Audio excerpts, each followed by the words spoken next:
बुशरा बीबी को कल फिर तलब कर लिया। अली मोहम्मद खान आज पेश नहीं हुए। मामला क्या है, तफसील क्या है, आगे बताते हैं।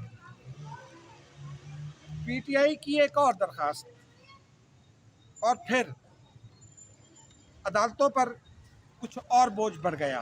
ये दरखास्त क्या है और दरखास्तें क्या हैं, तफसील आगे चलकर बताते हैं।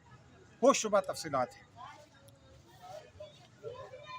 सरकार की मार्च 2022 से अब तक इलेक्ट्रॉनिक, प्रिंट, डिजिटल मीडिया पर इश्तारात की बारिश, नवाजिशात ही नवाजिशात। किसको क्या मिला, ये हम आज आपको बताएंगे। नाज़रीन, पहले बात कर लेते हैं बुशरा बीबी की। Bushra Bibi 190 million pound case जो है, जिसे अलकादिर ट्रस्ट स्कैंडल भी कहा जाता है, बरतानिया से 190 मिलियन पाउंड आए थे और फिर वो कहा यह जाता है कि सुप्रीम कोर्ट के अकाउंट में आए। वो कहाँ गई रकम, कुछ लोग ये इसकी तफसील बताते हैं, लेकिन इस केस में तहकीकात कर रही है नैब। इमरान खान को तो तलब कर चुकी है, बुशरा बीबी को भी पहले तलब किया गया। इमरान खान के साथ जेल में भी नैब तहकीकात कर रही है, तफ्तीश कर रही है।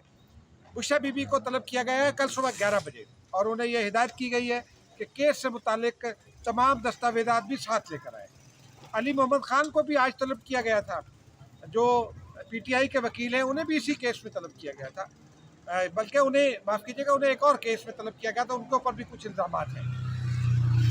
अली मोहम्मद खान आज पेश नहीं हुए। उन्होंने पेशावर हाई कोर्ट की एक कॉल लिस्ट साथ भेज दी। आज पेशावर में उनका मुकदमा था और उन्होंने ये दरख्वास्त की है कि उन्हें फिर तलब कर लिया जाए। उन्हें भी कल तलब कर लिया गया। लेकिन जहाँ तक मामला है 190 मिलियन पाउंड केस का, मलिक रियाज साहब ने कुछ रकम लंदन भेजी थी, वो रकम पकड़ी गई, उसे मनी लॉन्ड्रिंग करार दिया गया। मलिक रियाज पर और उनके साहबजादे पर बरतानिया में 10 साल के लिए वीज़े की पाबंदी आयद कर दी गई। वो मामला था, उस पर इमरान खान बड़ी बातें करते थे। उसके बाद जब इमरान खान साहब की हुकूमत आ गई तो और इमरान खान करप्शन पर बातें करते थे, मलिक रियाज के हवाले से नहीं। मलिक रियाज के हवाले से आपको भी याद होगा कि मलिक रियाज की एक गुफ्तगू पर ऑडियो टेप आई थी अपनी बेटी के साथ, जिसमें किसी 5 करोड़ रुपए और 5 करोड़ रुपए के हीरे, 5 कैरात के हीरे और 3 कैरात के हीरे की, 5 करोड़ रुपए नहीं, 5 कैरात और 3 कैरात के हीरे की बात हो रही थी। बहरहाल उसके बाद वो रकम हुकूमत पाकिस्तान को दे दी गई बरतानिया की जानिब से। और फवाद चौधरी, आज़म खान और चंद और काबीना के, उस वक्त की काबीना जो थी इमरान खान साहब के साथ, वो ये बता चुके हैं कि वो ये कबूल कर चुके हैं कि जब काबीना का एक इजलास था, उसमें इजलास के अख्ताम पर तमाम सरकारी अफसरान को बाहर निकाल दिया गया। सिर्फ इमरान खान के इत्मीनान के लोग थे।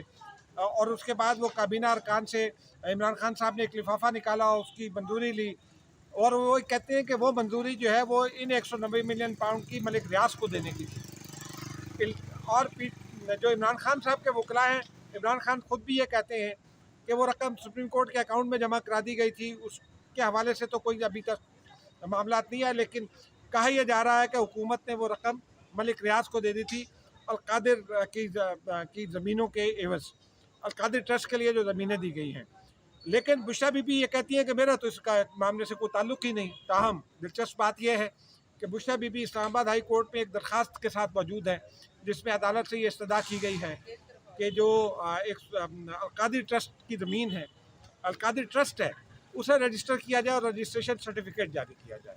अब देखिए, इस पूरे इजमाल की तफसील हमने आपको बता दी। आगे क्या निकलता है, जब निकलेगा तो आपको ज़रूर बताएंगे। नाज़रीन, अब आते हैं इमरान खान के मुकदमात की जानिब।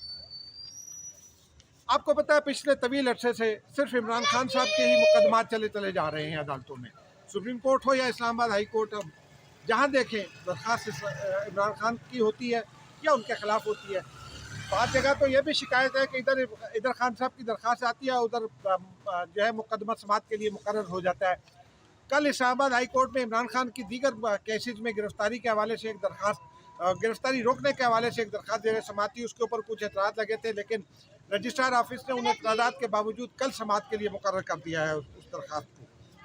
अब लेकिन नाज़रीन, इसका जो दूसरा पहलू है, आज सुप्रीम कोर्ट में सिंध बार काउंसिल की जानिब से 2 दरख्वास्तें दायर की गई हैं। एक दरख्वास्त में ऑफिशियल सीक्रेट्स एक्ट और जो आर्मी एक्ट को चैलेंज किया गया है। एक और दरख्वास्त में सिविलियंस के मुकदमात को आर्मी एक्ट के तहत फ़ौजी अदालतों में चलाने की के मामले पर जो है इस्तदा की गई है कि ये सिविलियन के मुकदमात सिविल कोर्ट्स में मुंतकिल किए जाए। जो 9 और 10 मई के वाक़यात से मुताल्लिक़ है। नाज़रीन, अब इसमें एक और कमाल ये है कि साबिक़ chief justice Jawad S Khawaja साहब और बहुत सारे लोग, जिसमें सलमान अकरम राजा भी वकील हैं, उसमें और बड़े नामवर वकला मौजूद हैं, वो मौजूद हैं इसी आर्मी एक्ट में जो सिविलियंस के मुकदमा फौजी अदालतों में चलाने वाली बात है।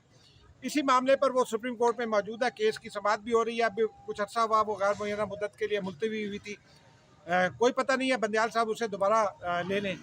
और फिर जो आर्मी एक्ट और ऑफिशियल सीक्रेट्स एक्ट है, वो पहले भी चैलेंज हो चुके हैं। उन मुकदमात के बारे में अभी कोई फैसला नहीं होना, लेकिन अब ये 3 दरखास्तें आ गई हैं। इसका मतलब है काम का बोझ बढ़ गया।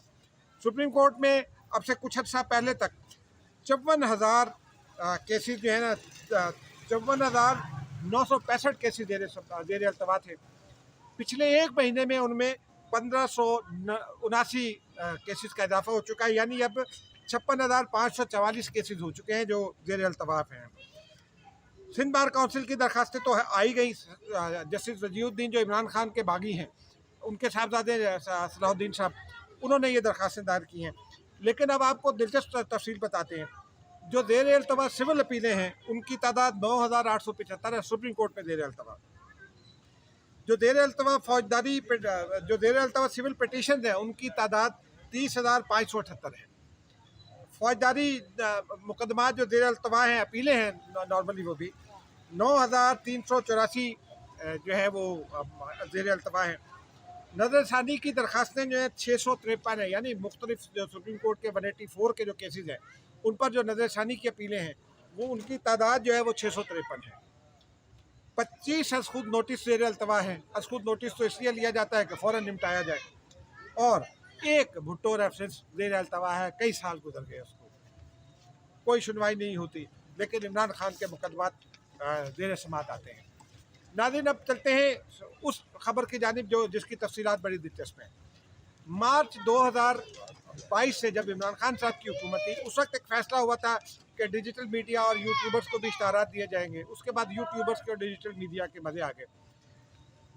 उससे लेकर अब तक, यानी 31 अगस्त तक 9 अरब तकरीबन 9 अरब 63 करोड़ रुपए के इश्तारात दिए गए हैं।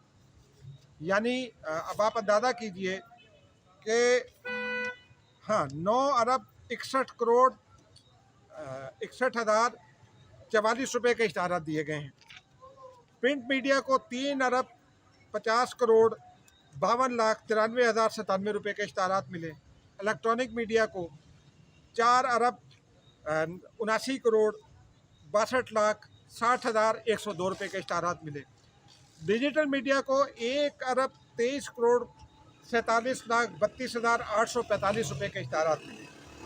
अब ये जो डिजिटल मीडिया को इश्तारात मिले, ये ज़्यादातर वो यूट्यूबर्स हैं जो एक ज़माने में वो इमरान खान के हक़ में बहुत किया करते थे गुफ्तगू, और फिर शहबाज हुकूमत आ गई, उन्होंने भी कुछ ऐसे लोगों को इश्तारात दिए जो उनके हक़ में जो है वो व्लॉग्स किया करते थे।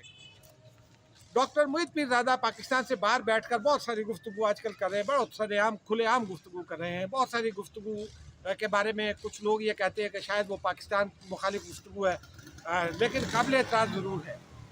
वो गुफ्तगू जो है उसके हवाले से बाज़ लोगों का ये कहना है कि वो उनको भी करोड़ों रुपए के इश्तारात मिले। उनका एक मैगज़ीन भी था जो उनकी बेगम चलाया, जिसकी चीफ एडिटर थी। बहरहाल वो उनका नाम भी है और बहुत सारों के भी नाम हैं, लेकिन ये बड़े नाम हैं नाज़रीन। और इसमें दिलचस्प बात यह है कि जो वज़ारत इत्तलात है, उसने 6 अरब 13 करोड़ 35,51,323 रुपये ख़र्च किए इश्तारात देने की मद में। दीगर महकमों ने 3 अरब 47 करोड़ 65,09,723 रुपये के इश्तारात दिए। इस हवाले से आज ये सारी तफसीलात जो है वो सेनेट में जो इत्तलात की कमेटी है उसमें पेश की गई। इस वक्त के जो वज़ीर इत्तलात हैं, निगरान वज़ीर इत्तलात मुर्तज़ा सोलंकी, वो भी आज कमेटी में पेश हुए। उन्होंने ये कहा कि ये पैसा पब्लिक का पैसा है। उन्होंने कमेटी को ये यकीन दिलाया है कि आइंदा किसी भी चैनल को ज़्यादती की शिकायत नहीं होगी। यकसा सलूक सबके साथ किया जाएगा, मीडिया हाउसेस के साथ।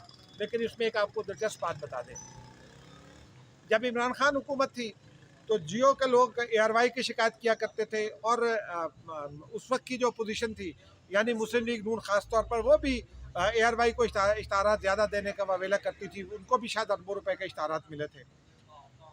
फिर जब शहबाज शरीफ हुकूमत आ गई तो एयरवाई ने जियो के ख़िलाफ़ बताना शुरू किया।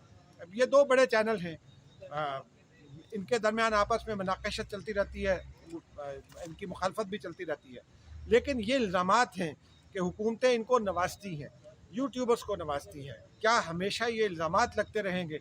हम भी सोचते हैं, आप भी सोचिए। नाज़रीन, मुझे इजाज़त दीजिए, खुदा।